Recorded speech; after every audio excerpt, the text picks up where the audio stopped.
Lumipat sa Cavite mula sa Samar, binubuntutan di umano ng mga nuno sa punso. Napapatabi-tabi po raw ang mga bumibisita sa bahay na ito ni Feli sa 13 Martires, Cavite. Sa loob kasi nito, may tumubong napakalaking punso.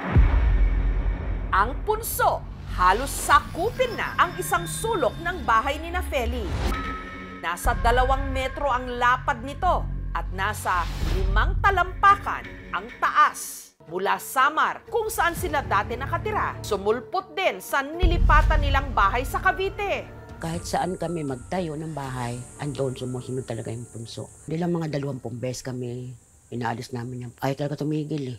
Kaya ang punso, ginawan na lang nila ng sariling kwarto para wag daw silang gambalain ng mga pinaniniwalaan nilang nakatira rito, mga nuno.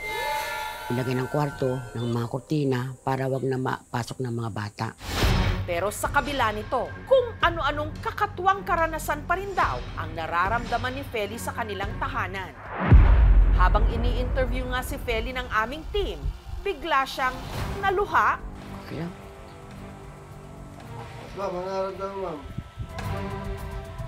Parang may pumipigil. Mabigat na. Kakaiba yung mabigat yung pakaramdam. Ano ang nakita ni Feli? Bakit ganito?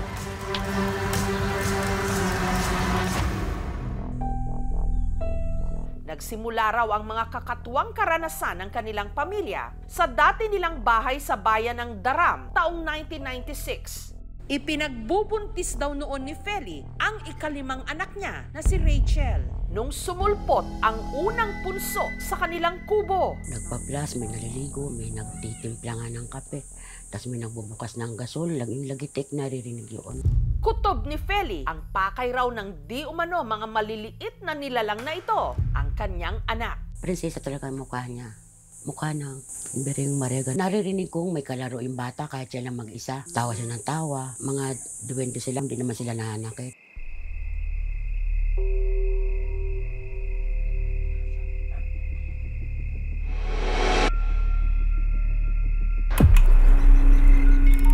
Gusto nila angkinin yung anak ko. Kaya hindi nila tinigilan dahil yun nga yung nagustuhan nila.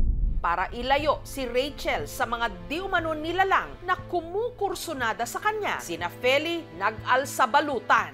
Lumipat kami doon sa Katbalogan. Yung pagdating namin doon, ang ganda, ang lusog-lusog ng bata, ang ganda-ganda ng katawan niya. Bigla-bigla lang nagkasakit. Dinala na nga sa ospital. Walang makit ng sakit yung doktor. Sabi nga ng albularyo, may nag-aalaga raw doon sa bata. Hanggang sa nangyari na ang kinatatakutan ni Feli, ang anak niyang si Rachel, binawian ng buhay. Doon namin naisip na nagalit nga daw yun nang umalis kami doon. Nalis daw yung bata. Kasi parang kanila daw yun eh. Inaangkin nila yung anak ko. Para makalimot, sina Feli muling lumipat ng bahay, pa Cavite. Pero tila hindi raw sila tinatantanan ng mga tinatakasan nilang maliliit na nilalang. Sa kanila kasing kubo, may sumulpot muling punso.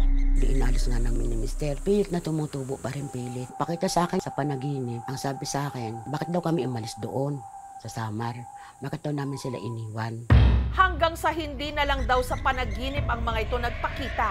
Nakipag face-to-face pa di umano ang mga ito kay Feli. Ano po yung itsura? Mahaba ang tenga, walang buhok. Parang ang kulay niya parang medyo madilaw. Ang mga kakatuwang karanasan ni Feli, ipinaalam niya sa kanyang mga anak. Dinededma ko lang po nung nagkasakit siya na parang mabaliw na siya. Sa ano lang sa isip niya, kung ano lang nasasabi niya. Kaya hindi ako naniwala.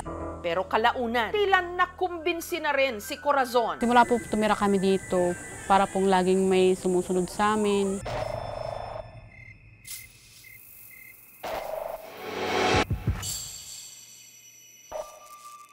Tumataas yung mga balahibo mo, tatakot ka talaga. Doon po sa malapit sa higaan namin, nakatabi lang po doon, malapit din po yung punso. Para silang nag-uusap-usap na ang liliit po ng boses nila. ang ikinababahala ni Feli. Tila nagsimula na rin daw pagdiskitahan ng mga ito ang isa pa niyang apo. Yung apo ko na yun, naglalaro yan na sagi. Bigla yung nangatal, bigla yung nangisay. Kahit gusto mo kuman pong umalis, dito lang po talaga na yung binigay ng papa ko sa akin na bahay. Pero sinusundan nga ba sina Feli ng di umano nuno sa punso? Kahit saan kami magtayo ng bahay, andon sumusunod talaga yung punso. Totoo rin nga bang hawak na ng mga nuno ang yumaong anak ni Feli na si Rachel? Prinsesa talaga ang mukha niya. Gusto nila ang ganyan yung anak ko. Parang may pumipigil. Mabigat na. Kakaiba yung matigat yung pakiramdam. Ano ang kanyang nakita? Para imbestigahan ang kakatuwang karanasan sa kanilang tahanan, ayon na rin sa hiling ni Feli, humingi siya ng saklolo sa paranormal investigator na si Ed Calwad. Iba yung salubong sa akin, may galit. Meron siyang inaangkin eh. Something like may inaangkin siya. Parang meron siyang gusto niya kanya. Ang tumpok-tumpok na teorya ng pamilya, magkakalinaw na. Pag hinawakan kita, lahat ng makikita mo, sasabihin mo lang. Parang Kumatakot. Sa aming pagbabalik. Paniniwala ni Feli, hawak ng mga nuno sa punso ang kanyang yumaong anak. Ma'am, ang nararamdaman, ma'am? Parang may pumipigil. mabigat na. Kakaiba yung matigat yung pakiramdam. Bakit ganito? Pinakita talaga sa akin, ginawa daw nilang prinsesa yung anak ko. Malaki na siya eh. Para mabigyang linaw ang mga kakatuwang karanasan ng mag-anak, nagtungo sa Cavite ang paranormal investigator na si Ed Calwag.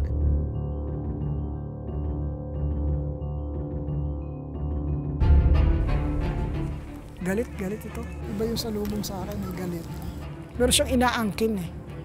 Something like may inaangkin siya. Parang meron siyang gusto niya kanya. Hindi siya taga rito. Hindi siya original na nandito. Opo, Sumama lang sa inyo to. Opo, totoo po yun. Totoo po yun. Pati mukhang ikaw ang sinusundan eh.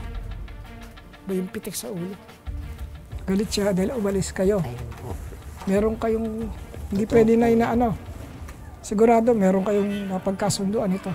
Hindi mo lang maano sa kahit sa panaginip mo.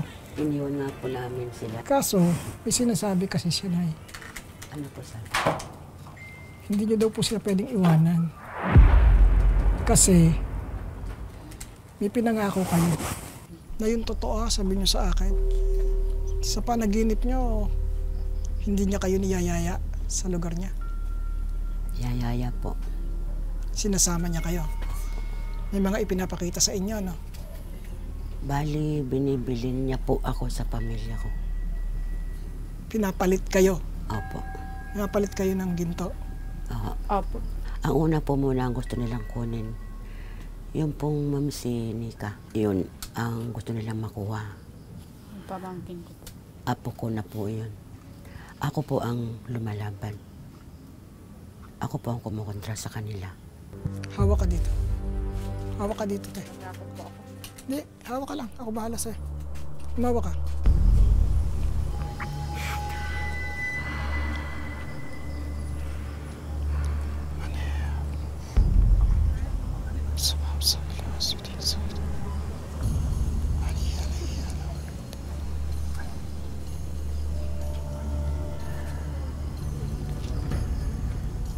Paano yung naririnig mong salita?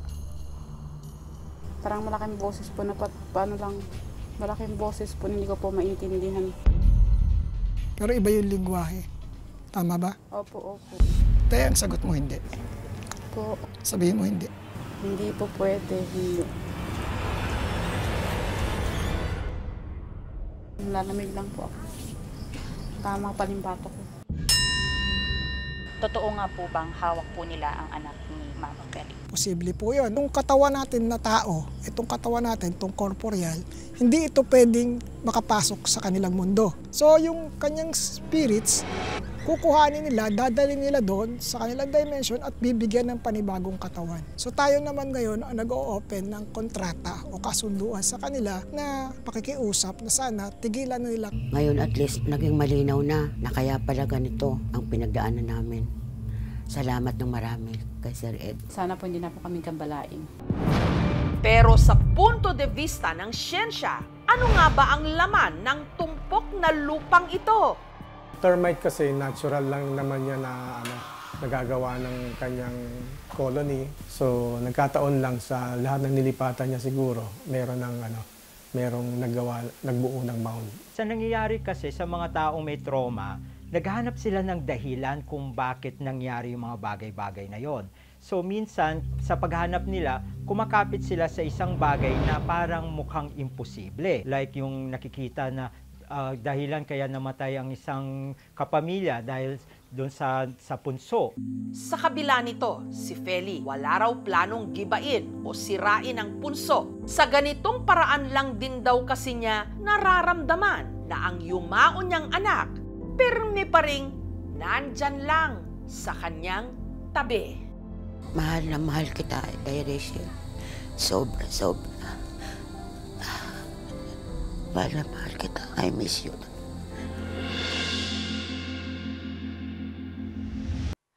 Thank you for watching, mga kapuso. Kung nagustuhan niyo po ang videong ito, subscribe na sa GMA Public Affairs YouTube channel. And don't forget to hit the bell button for our latest updates.